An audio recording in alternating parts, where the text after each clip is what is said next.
السلام عليكم ورحمة الله وبركاته. aad baan idin salaamayaa sheeko gaaban weeye. sheekada waxaa la yiraahdaa quruxdu qolofta maaha, marka quruxdu waa qalbiga. dadku quruxda waxay u yaqaaneen marka qofka aad fiiriso halkaa maraya sida uu egyahay inaan quruxda la dhaho. inaan qurux badan ba halkaa maraya quruxdiisa hadda aragti ilmo uur ku jira kusoo ifbaxaa. gabadha quruxdeeda way yaabaysa. hadhow hadday hadlaanna waxaad soconaysaa kabahaaga ina ka carartaa ka baqaysa. marka quruxdu sidaynu u naqaan maaha. nin baa jira marka ay dadku dhahaan waa foolxun yaho gabdhihii diideen inay guursadaan meelihiisa iska jooga. marka waxaa dhacday nin saaxiibkiisa wuxuu ku yiri niyo gabar baan la baxayaa caawa iyo weheliyaal. marka gabar baan la baxaya, gabar baan reerka dhalka xadaya. marka gabdhaha waa la kaxeeyaa meel fog ba inta la geeyo waa soo mehersaday waa la masaafeeyay baa la dhahaa. marka ninkii iyo saaxiibkiis gabadhiiba fiidkii baa dhabaha cagta la saaray sidii caadadu ahayd. wax la socdo markii waagi bariyay bay meel fariisteen. markaas waxay ku tiri maynu quraacano. markaas wuxuu ninkii iyada soo kaxaystay oo maxaynu cunaa meel cidlaa baynu joognaa. ninkiiba kala wuxuu yiri oo foolxumada lagu nacay wuxuu yiri gabadh waxay ina leedahay aan cadayano aan rumayano. geed baa waxa laga soo jabsanayaa qori yara waa la ruugruugaya oo la iska cadayanaya.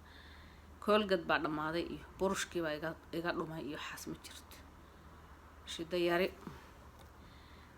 marka ninkii wuxuu yiri gabadh waxay ina leedahay aan cadayano.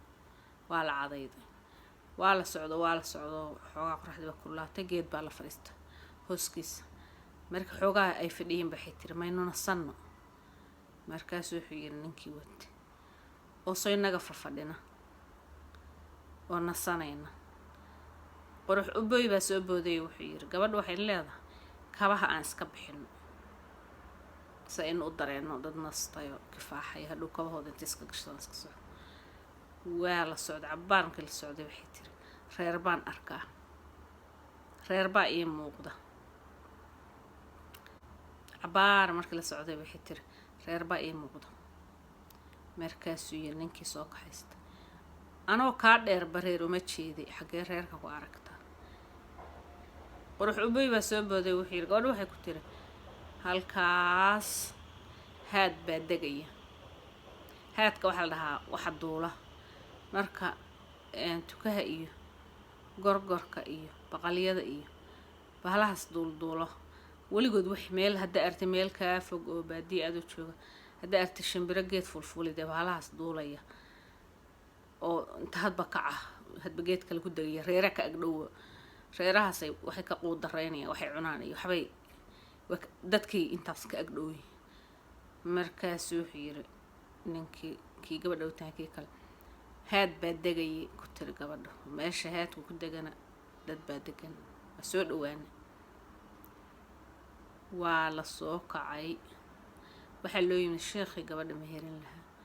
sheekhi markii la soo ag fadhiistay haye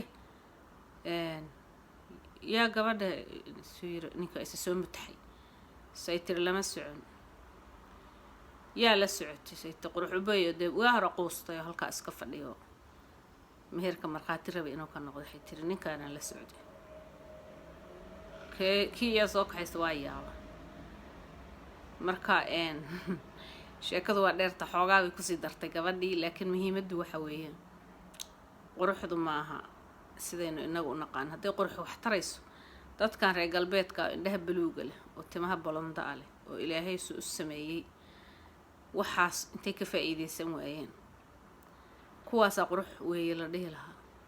haddaa ag maraysay inuu caag meesha yaal iyo sanab inuu yahay qof bili aadan inuu yahay qalbigaaga kusoo dhici mayso. waxaad arkaysaa adoo iska socdo u qabaaba inaad ay cidlaa marayso kaagama duwana. marka sheekada halkaasi ku dhammaatay. quruxdu waa qalbiga. waxa weeye waxaynu kaloo maamaha kale meesha soo gelisoo la yiraahdo barasho horteed hay nicin qofka horta bal warayso ka dhagayso bal xigmadiisa bal intuu miisaaman yahay iyo wuxuu kuu sheegayo iyo wuxuu galo iyo wuxuu gudo. Marka khayr baa idin rajeenaya. Assalaamu calaykum waraxmatullaahi wabarakaatuh.